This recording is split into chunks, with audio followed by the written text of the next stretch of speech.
ಎಲ್ಲರೂ ಹೇಳಿ ಶ್ರೀ ಜಮದಗ್ನಿ ಋಷಿಗಳಿಗೆ ನಮಸ್ಕಾರ ಅಂತ. ತುಂಬ ಜನ ಕೇಳ್ತಾ ಇದ್ರಿ ಅಲ್ವಾ, ನಿಮ್ಮ ಗುರು ಯಾರು ಶೇಖರರೇ, ನಿಮ್ಮ ಗುರು ಯಾರು ಅಂತ.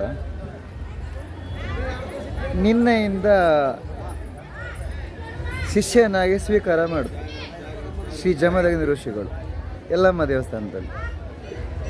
ಯಲ್ಲಮ್ಮ ಅಂದರೆ ರೇಣುಕಾದೇವಿ ದೇವಸ್ಥಾನದಲ್ಲಿ, ಅವರ ಪತ್ನಿಯ ದೇವಸ್ಥಾನದಲ್ಲಿ. ನನಗೂ ಗೊತ್ತಿರಲಿಲ್ಲ ಜಮದಗ್ನಿ ಋಷಿಗಳೇ ನನ್ನ ಗುರು ಅಂತ. ಸರಿ, ಖುಷಿ ವಿಚಾರ, ಬೇಜಾರದ ವಿಚಾರ, ದುಃಖದ ವಿಚಾರ ಏನೂ ಇಲ್ಲ ನನಗೆ. ನಾನು ಮೊದಲೇ ದುರ್ಗಾದೇವಿ ಶಕ್ತಿಯಿಂದ ನಾನು ಕೆಲವೊಂದು ವಿದ್ಯೆಗಳನ್ನು ಕಲ್ತಿದ್ದೆ. ಇನ್ನು ಹೆಚ್ಚಿನ ವಿದ್ಯೆಗಳನ್ನು ಕಲಿಸ್ಕೊಡ್ತೀನಿ ಅಂತ ನನಗೆ ಒಂದು ಸೂಚನೆ ಸಿಕ್ತು ಶ್ರೀ ಜಮದಗ್ನಿ ಋಷಿಗಳಿಂದ. ಹಾಗೆ ಅವರ ವಿದ್ಯೆಗಳನ್ನೆಲ್ಲ ನನಗೆ ಇನ್ನು ಮುಂದಿನ ದಿನ ಕಲಿಸ್ತಾರೆ. ಹಾಗೆ ನಾನು ಕಲಿತಾ ಇದ್ದೇನೆ ವೀಕ್ಷಕರೇ. ಎಲ್ಲರೂ ಹೇಳಿ ಶ್ರೀ ಜಮದಗ್ನಿ ಋಷಿಗಳಿಗೆ ನಮಸ್ಕಾರ. ಎಲ್ಲರೂ ಹೇಳಿ ಶ್ರೀ ಜಮದಗ್ನಿ ಋಷಿಗಳಿಗೆ ನಮಸ್ಕಾರ. ಹೀಗೆ ನಿಮಗೇನಾದರೂ ನನ್ನಿಂದ ವಿದ್ಯೆಗಳನ್ನು ಕಲಿಬೇಕು, ಅಥವಾ ಕೆಲವೊಂದು ವಿಚಾರಗಳನ್ನು ತಿಳಿಬೇಕು, ಅಥವಾ ಆಧ್ಯಾತ್ಮಿಕ ವಿಚಾರಗಳನ್ನು ತಿಳಿಬೇಕು, ಅಥವಾ ಏನೇ ಈ ಜಗತ್ತಿನ ದೇವರ ಬಗ್ಗೆ ತಿಳಿಬೇಕು, ಏನೇ ವಿಚಾರಗಳನ್ನು ತಿಳ್ಕೊಳ್ಳೋ ಮನಸ್ಸಿದ್ರೂ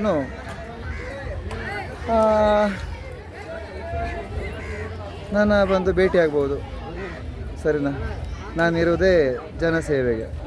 ಹಾಗೆ ಏನೇ ಆರೋಗ್ಯ ಸಮಸ್ಯೆ ಇದ್ರೂ ಹೀಲಿಂಗ್ ಮಾಡ್ತೇನೆ. ಆರೋಗ್ಯ ಸಮಸ್ಯೆ, ರೋಗ, ಹಣಕಾಸು, ಹಾಗೆ ಆಚಾರ ವಿಚಾರ, ದೇವರು ಎಲ್ಲ, ದೇವರಿಗೆ ಆರಾಧನೆ ಹೇಗೆ ಮಾಡಬೇಕು ಎಲ್ಲವನ್ನು ನಾನು ನಿಮಗೆ ತಿಳಿಸ್ತಾ ಹೋಗ್ತೇನೆ. ಎಲ್ಲರೂ ಹೇಳಿ ಮತ್ತೆ ಮತ್ತೆ ಹೇಳಿ ಶ್ರೀ ಜಮದಗ್ನಿ ಋಷಿಗಳಿಗೆ ನಮಸ್ಕಾರ. ಶ್ರೀ ಜಮದಗ್ನಿ ಋಷಿಗಳಿಗೆ ನಮಸ್ಕಾರ. ಹಾಗೆ ನಿನ್ನೆ ಯಾವ್ಯಾವ ಥರ ಅನುಭವ ಆಯಿತು ಗೊತ್ತಾ? ನಿನ್ನೆ ಅವರು ನನಗೆ ಒಂದು ಶಿಷ್ಯನಾಗಿ ಸ್ವೀಕಾರ ಮಾಡುವಾಗ ಅವರು ನನಗೆ ತುಂಬ ಅನುಭವವನ್ನು ಮಾಡಿಸಿದ್ರು. ನನ್ನ ದೇಹವನ್ನು ಒಂದು ಆಹ್ವಾನ ಮಾಡಿಕೊಂಡು. ಜಮದಗ್ನಿ ಋಷಿಗಳು ಸೂರ್ಯನ ನೋಡಿದ್ರೆ ಸೂರ್ಯನ ಹೆದರಿ ಮೋಡಗಳು ಮುಚ್ಕೊಂಡ್ಬಿಡ್ತವೆ ಸೂರ್ಯನ, ಅಷ್ಟು ಪವರ್. ಅವರು ಗಾಳಿಯಲ್ಲೇ ಹಾರಿಕೊಂಡು ಸೂರ್ಯನ ಮುಟ್ಟಿ ಬರ್ತಾರೆ ಅವ್ರ ಮೇಲೆ. ಅರ್ಥ ಆಯ್ತಾ? ಇವತ್ತಿಗೂ ಅವರು ತಪಸ್ಸು ಆಚರಣೆ ಮಾಡ್ತಾನೆ ಇದ್ದಾರೆ ಜಮದಗ್ನಿ ಋಷಿಗಳು. ಅವರ ಮೂಲ ನನಗೆ ಹೇಳಿಲ್ಲ, ಎಲ್ಲಿದ್ದೀನಿ, ಹೇಗೆ, ಏನು ಅಂತೆಲ್ಲ. ಅರ್ಥ ಆಯ್ತಾ? ಇದೆಲ್ಲ ವಿಚಾರ ಇದೆ. ಇನ್ನು ಖುಷಿ ವಿಚಾರ, ನಾನು ನಿಮಗೆ ಅವರು ಏನೇನು ತಿಳಿಸ್ತಾರೆ, ಜಮದಗ್ನಿ ಋಷಿಗಳು ನನಗೆ ಏನೇನು ತಿಳಿಸ್ತಾರೆ, ಅದನ್ನೆಲ್ಲ ನಿಮಗೆ ನಾನು ಮುಂದಿನ ದಿನ ವಿಡಿಯೋ ಮಾಡಿ ಹಾಕ್ತಾ ಇರ್ತೀನಿ. ಸರಿನಾ?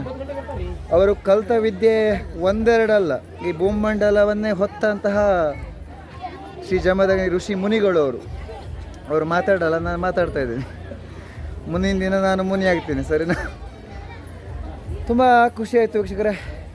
ಸರ್ ಹೇಳಿ ಮತ್ತೆ ಓಂ ಜಮದಗ್ನಿ ಋಷಿನೇ ನಮಃ, ಓಂ ಜಮದಗ್ನಿ ಋಷಿನೇ ನಮಃ, ಅಥವಾ ಶ್ರೀ ಜಮದಗ್ನಿ ಋಷಿಗಳಿಗೆ ನಮಸ್ಕಾರ. ಕನ್ನಡದಲ್ಲಿ ಹೇಳಿಬಿಡಿ. ಸರಿನಾ?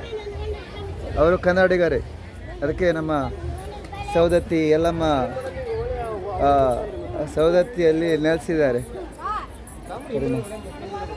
ಹುಬ್ಬಳ್ಳಿ ಧಾರವಾಡ ಜಿಲ್ಲೆಯಲ್ಲಿ ಸೌದತ್ತಿಯಲ್ಲಿ ನೆಲೆಸಿದ್ದಾರೆ. ಅವ್ರ ಫ್ಯಾಮಿಲಿ, ಅವರು ಇವತ್ತಿಗೂ ಸಹ ಅವರು ತಪಸ್ಸು ಆಚರಣೆ ಮಾಡ್ತಾನೇ ಇದ್ದಾರೆ. ಅವ್ರ ಮಗ ಆಗಿರ್ಬೋದು. ಇನ್ನು ಬಿಡಿ, ನಾನು ಶಿಷ್ಯ, ನಾನಿನ್ನು ತುಂಬ ಕಲಿಯೋದಿದೆ ವೀಕ್ಷಕರೇ.